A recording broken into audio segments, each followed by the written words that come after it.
running slightly late. If you are sticking to our timing, I think we should be good. So we have two speakers today, and then they are given 25 minutes each. And I think speakers, when they are waving hands, they are not able to recognize the fact that they are running out of time. So we will flash light. All right. So let's have the first speaker, Sister M. Laxmi. She is a Master of MA and Master of Arts and Bachelor of Education. She is a retired teacher in Kendriya Vidyalaya and a Vice President of the Telugu Federation Theosophical Society, a Federation lecturer as well, and the President of Vaivasta Manu Lodge since last 3 years. And she has been conducting classes in online classes on Theosophy and Jiddu Krishnamurti. I know her for more than 2 to 3 decades now, and she is ever smiling and very pleasant personality, very unassuming also. I am surprised that she is doing so much of work silently. Madam Laxmi.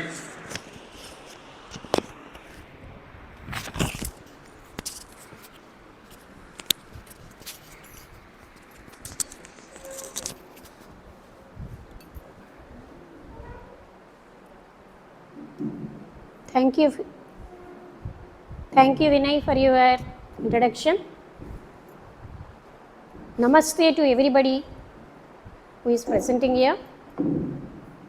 Today's topic is altruism is a way to path to perfection. That is the topic given to me. One thing, if theosophy advocates do puja from morning or evening or any time, people are ready. Not only 1 hour, not only 40 or 50, thousands of people will be ready for that. But if what is there in the puja we see, the omnipotent, omniscient and omnipresent Almighty, who is not limited, we are limiting to one idol of a rock or a metal, and we see, we tell this is our God, and we give to our God the food, the water, what not, spend a lot of time in kitchen and many things we prepare. As Krishnamurti said, it's a symbol, and for a symbol we dedicate that much. As Dattatreya Spashtavatara Sripada Vallabha said, the people who worshipped Swayambhu Datta, that is the idol of made of rock, in their house, in their houses, devils moved. But why it happened? They asked. Consciousness is evolved more in a person than in a rock. But what we are doing is we are giving a lot of importance to an idol or an image made up of rock or metal, and we have been spending hours and hours not for the love of the God, for our desire, fulfilling our desire. Is there any puja without any selfish end? But instead of that, God is everywhere. He is in the persons, men and women, plants, animals and birds, and you help people. No. My puja is not finished, let him stand. We make them stand like that. What is altruism? That is nothing but helping others. Here others means not only the people, birds, animals, insects and trees. And real altruism is self-sacrifice. Then what we are doing is, if we observe ourselves, are we giving a lot of importance to altruism, to puja? Let us examine ourselves. and perfection. Morning onwards, excellent lectures, and yesterday also were given. What is perfection? We say perfection is truth.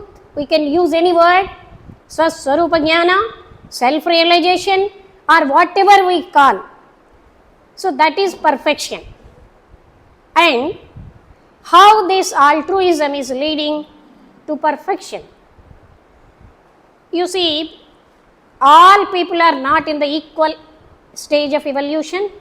For different stages of evolution, people are there. For all the people, this altruism is helpful. Helping others. If I think I am the body, and a body way I can help others think to their body, and I can do service. If I am evolved, I feel I am a mind, I feel I am an intellect, I am my intellect, and I feel that I am my self. In all the levels, altruism is helpful. Serve and serve. Then what happens? Serve without expecting anything. Generally, what we are doing is, we are all happy with the result. Expecting something, we feel, because I think, I identify, I am accustomed to identify that I am the body. As Ramana Maharshi said, you be with us. He said, you feel you are a body and you are making me, you are thinking that I am a body. So when we think that the Guru is a body, it's no use. The Guru is the self. So when we feel in this way that I am doing service, okay, in that level also, you see, this altruism is encouraged in almost all religions. In Sikhism, Guru Nanak encouraged altruism. You know, one devotee of Guru Nanak, his name Kanhaya, he was a soldier and he fell down, and like that many soldiers were defeated and they fell down. At that time, Kanhaya was given a glass of water. At that time he was saying, let this water be given to the remaining soldiers. That is altruism. Though he was thirsty, he was in need of water, he was saying to give the water to the remaining soldiers.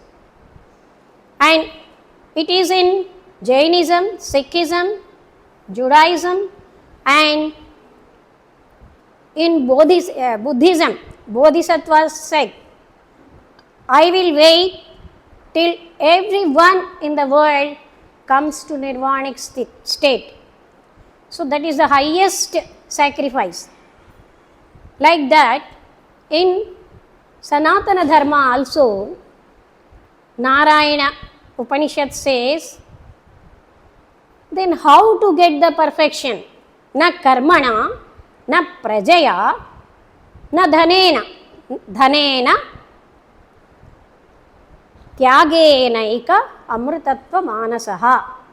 Amrutatva manasaha means that which has no death.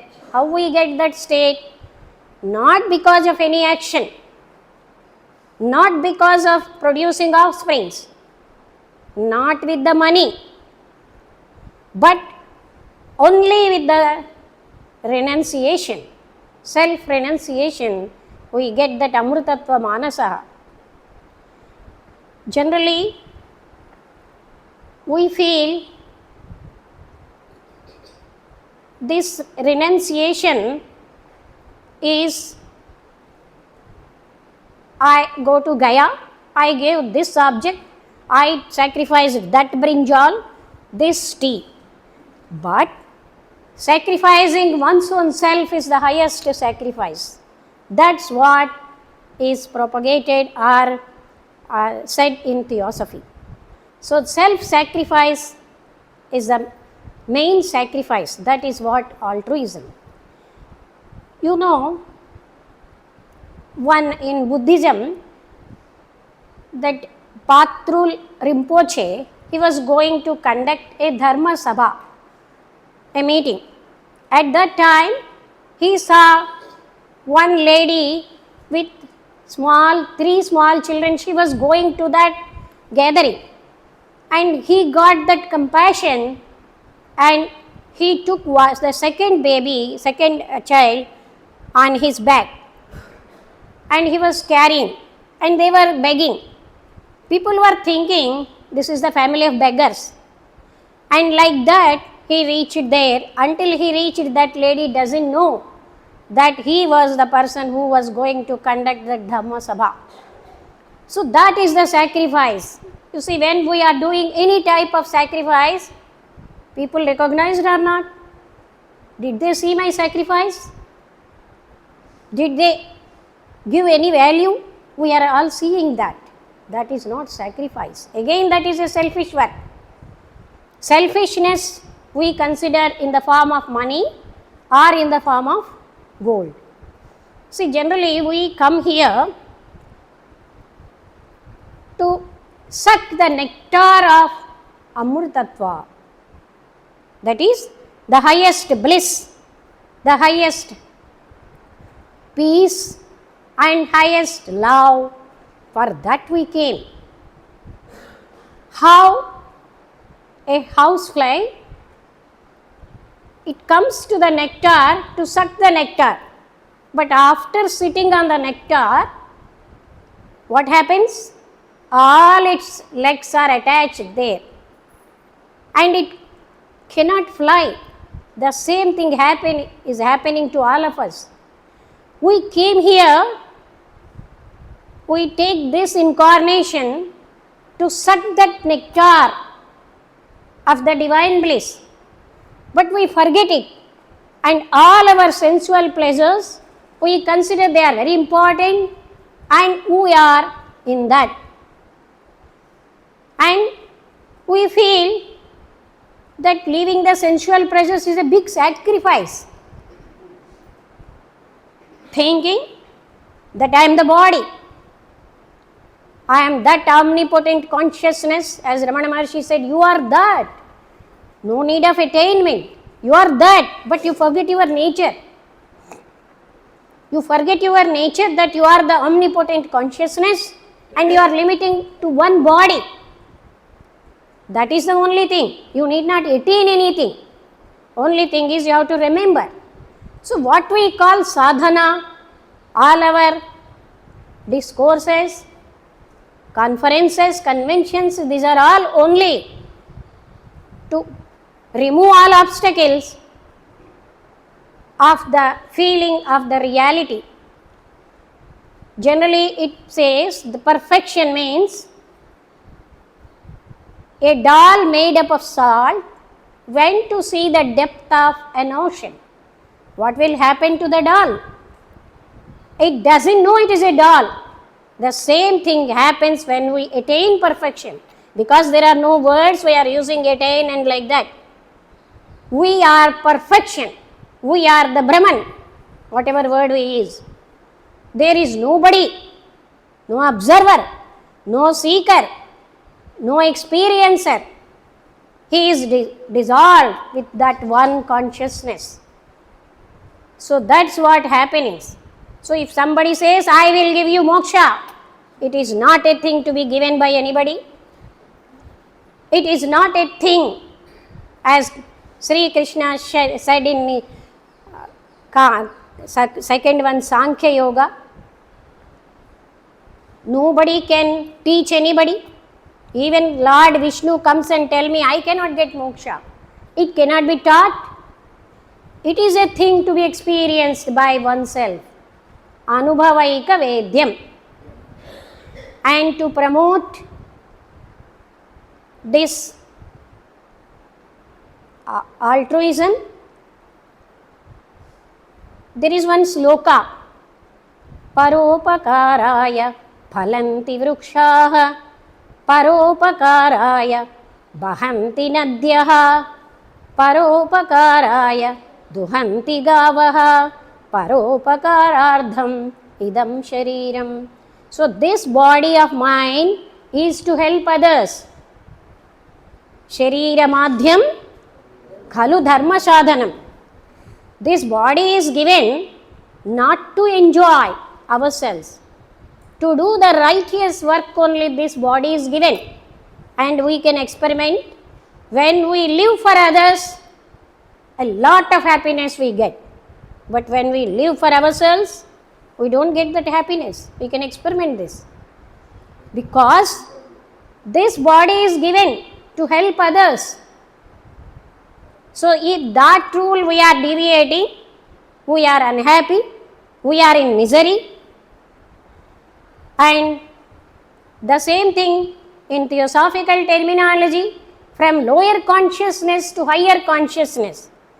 That we say one sloka is there, I am nijaha paro veti, ganana laghu chetasam, udara charita namtu, vasudhaiva kutumbakam.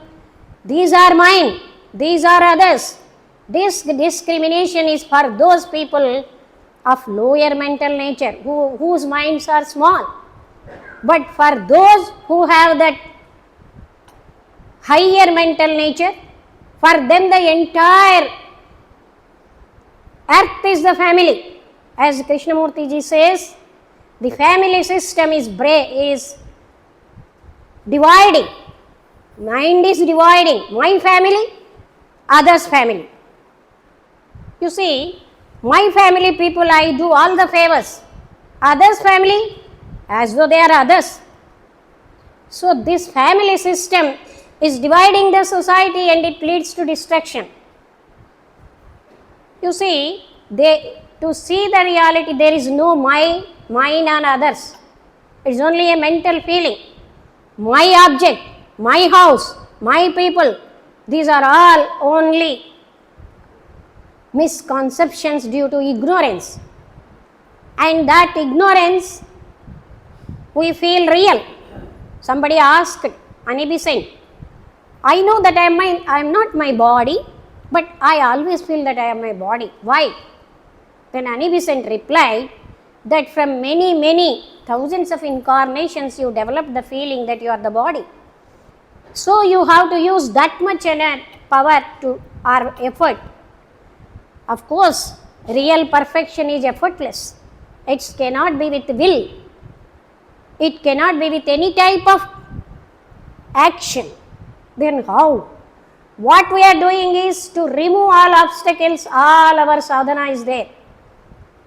We are removing all obstacles which are preventing us to be in our own swaswarupa.